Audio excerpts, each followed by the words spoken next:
Africa में बहुत से ऐसे लोग, बहुत सी मिनिस्ट्रीज थी जो बहुत से चीजों को ऐसे ही करते थे जो रॉन्ग थी, और कोई उनके खिलाफ बोलता नहीं था।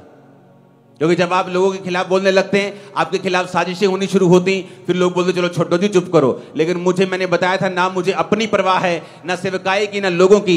आपको क्या लगता है? लोगों को लगता है कि शायद एक दूसरे पे अटैक इसलिए कर रहे हैं कि लोग जो है ना दूसरे के कम हो जाएं। मैं आपको एक बात बताना चाहता हूं, वो बंदा जो गलतियां जाहिर कर रहा है और वो बंदा जिसकी गलतियां जाहिर हो रही हैं, दोनों की कलीसिया में कोई कमी नहीं होगी। आप देख लेना, बड़की कलीसियां बढ़ेंगी, गलती करने वाले की भी बढ़ेंगी, आप देख लेना। क्योंकि कलीसिया की गिनती, चिन्ह और चमत्कार, मिरेकल्स इस बात का सबूत नहीं है कि हम वचन पे चल रहे हैं। वचन एक अलग इशू है। कितने मेरी बात को समझ रहे हैं? किसी व्यक्ति पे अटैक इसलिए किया जाता है कि उसकी कलीसिया को कम कर दो, उसकी बरकत को कम कर दो, लेकिन किसी की कलीसिया कम नहीं होगी, आप देख लेना। बल्कि कलीसियाएं 2024 में दुगनी तिगनी बढ़ जाएंगी। सिर्फ यही नहीं, दूसरों की भी। तो फिर कारण क्या था बोलने का? कारण यह है कि आप लोगों को वचन मालूम होना चाहिए।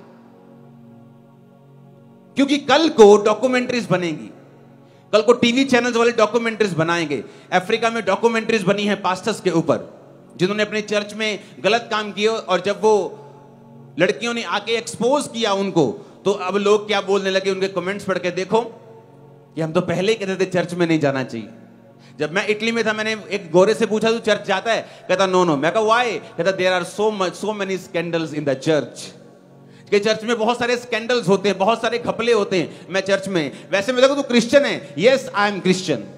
प्रभु को मानता है? Yes I believe in Jesus. Do you pray? Yeah some time I pray. क्योंकि रीजन ये है कि वहां पे कोई बोला नहीं, पाप के खिलाफ उलाहना नहीं दी।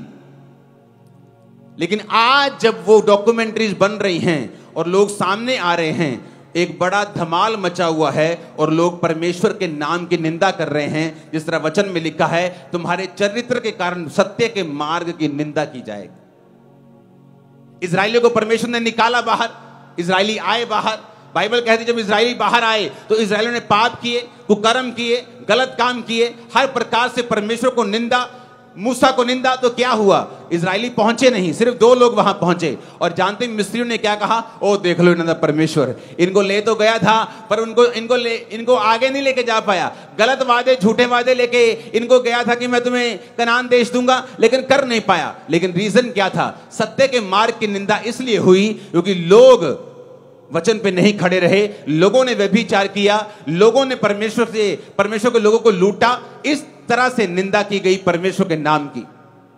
लेकिन आज जब कोई व्यक्ति होगा जो पाप पर उलाहना देगा, जो ये बात को कलीसिया को बता देगा कि ऐसा ऐसा ऐसा सब गलत है, ताकि कल जब ऐसी कोई घटना इंडिया में हो, आप लोगों को मालूम होगा कि हां इस चर्च में इस बात के विरुद्ध प्रचार हुआ था, हम लोग खड़े हुए थे और खड़े होकर हमने बताया था। लोगों का विश्वास परमेश्वर पर से कभी खत्म नहीं होगा। इंडिया के मैं गारंटी देता हूं आपको, लोग कभी नहीं जाएंगे। चाहे कहूंगा कि वो चर्च में नहीं गए, क्योंकि उनको एक डॉक्यूमेंट्री देखने को मिल रही है जहां पर एक पास्टर ने गलत काम किए हैं। इंडिया में ऐसा नहीं होगा, आपकी वजह से, इस चर्च की वजह से। आमीन। मेरे को